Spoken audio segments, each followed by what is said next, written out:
আসসালামু আলাইকুম প্রিয় শিক্ষার্থীবৃন্দ। আজ আমরা তোমাদের গণিত বইয়ের ২৭ পৃষ্ঠার অঙ্কগুলো সমাধান করব। ৪ নম্বর প্রশ্নে দেওয়া আছে, একটি কুয়া খুঁড়তে ৮ জন ব্যক্তির ২ দিন সময় লাগে। তাহলে ২ জন ব্যক্তির ওই কুয়া খুঁড়তে কতদিন লাগবে? কুয়াটি খুঁড়তে ৮ জন ব্যক্তির সময় লাগে ২ দিন। আমরা লিখি, একটি কুয়া খুঁড়তে ৮ জন ব্যক্তির লাগে ২ দিন। তাহলে একজন ব্যক্তির ওই কুয়া খুঁড়তে লাগবে বেশি দিন, বেশি হলে অবশ্যই গুণ হবে, তাই ৮ গুণন ২। এখন ২ জন ব্যক্তির কতদিন সময় লাগবে? ২ জন ব্যক্তির কম সময় লাগবে, কম সময় লাগলে অবশ্যই ভাগ হবে। তাহলে ২ জন ব্যক্তির লাগে ৮ গুণন ২ ভাগ ২।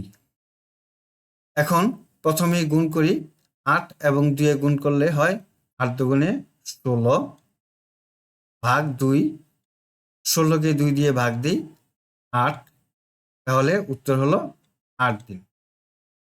সুতরাং ২ জন ব্যক্তির ওই কুয়াটি খুঁড়তে সময় লাগবে ৮ দিন। রফিকদের বাড়িতে যে পরিমাণ চাল রয়েছে তা দিয়ে তাদের পরিবারের ৬ জনের ২৪ দিন চলে। যদি তাদের পরিবারের সদস্য সংখ্যা ৩ জন হয়, তাহলে ওই পরিমাণ চাল দিয়ে তাদের কতদিন চলবে? ৬ জন লোকের চলে ২৪ দিন। আমরা লিখি ৬ জনের চলে ২৪ দিন। এখন একজনের কতদিন চলবে? ৬ জনের যদি ২৪ দিন চলে, তাহলে একজনের অবশ্যই বেশি দিন চলবে, বেশি হলে গুণ দিব। আমরা এখন লিখি, একজনের চলবে ২৪ গুণন ৬ দিন। এখন ৩ জন লোকের কতদিন চলবে? ৩ জন লোকের অবশ্যই কম চলবে, আর কম চললে ভাগ দেব।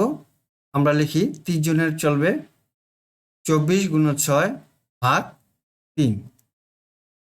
এখন ৬ দিয়ে ২৪কে গুণ দিই, ১৪৪ ভাগ ৩। ১৪৪কে ৩ দিয়ে ভাগ দিব, ভাগফল হবে ৪৮। সুতরাং তাদের ৪৮ দিন চলবে। উত্তর ৪৮ দিন। এখন ২ নম্বর অঙ্কটি করব। রিয়া দোকান থেকে ২৪টি পেন্সিল ২৮৮ টাকায় ক্রয় করল। ৩৬টি পেন্সিল কিনলে তার কত টাকা লাগবে? চলো এই অঙ্কটি এখন সমাধান করি। ২৪টি পেন্সিল ক্রয় করল ২৮৮ টাকায়। আমরা লিখি, ২৪টি পেন্সিলের ক্রয় মূল্য ২৮৮ টাকা।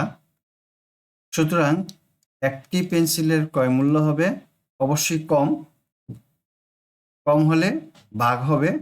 আমরা এই ২৪ দিয়ে ২৮৮কে ভাগ দিব, ২৮৮ ভাগ ২৪ টাকা।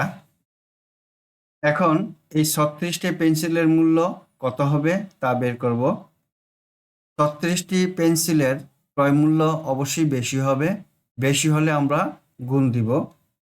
এখন লিখি ২৮৮ গুণন ৩৬ ভাগ ২৪ টাকা। এখন ২৪ দিয়ে ২৮৮কে ভাগ যায় ১২ বার, আমরা লিখলাম ১২। এখন ১২ আর ৩৬-এ গুণ দিই, গুণফল ৪৩২ টাকা। সুতরাং ৩৬টি পেন্সিল কিনতে ৪৩২ টাকা লাগবে। উত্তর ৪৩২ টাকা। এখন ৬ নম্বর অঙ্কটি করব। ২০০০ টাকা বিনিয়োগে মুনাফা হয় ২০০ টাকা। ৫০০ টাকা মুনাফার জন্য কত টাকা বিনিয়োগ করতে হবে? এই অঙ্কটি সমাধানের জন্য এখানে খালি ঘর দেওয়া আছে। এই খালি ঘরে সংখ্যাগুলো বসিয়ে অঙ্কটি সমাধান করব। ২০০ টাকা মুনাফা হয় ২০০০ টাকা বিনিয়োগে। ১ টাকা মুনাফা হয় অবশ্যই কম টাকা বিনিয়োগে, তাহলে ভাগ হবে। আমরা ২০০০কে ২০০ দিয়ে ভাগ দিব। এখানে লিখি ২০০০ ভাগ 200। এখন এই 500 টাকা মুনাফা হবে কত টাকা বিনিয়োগে? অবশ্যই বেশি টাকা বিনিয়োগ করতে হবে। আমরা লিখি 500 টাকা মুনাফা হয়, এখানে 2000 ভাগ 200 গুণন এই 500 লিখবো এখানে। এখন প্রথমেই 2000-কে 200 দিয়ে ভাগ দিব, ভাগফল হবে 10 গুণন 500 লিখি। এখন 10-কে 500 দিয়ে গুণ দিই, গুণ দিলে হবে 5000 টাকা। আমরা লিখলাম 5000 টাকা।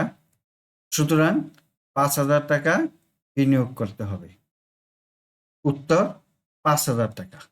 প্রিয় শিক্ষার্থীবৃন্দ, আশা করি আজকের অঙ্কগুলো তোমরা বুঝতে পেরেছ।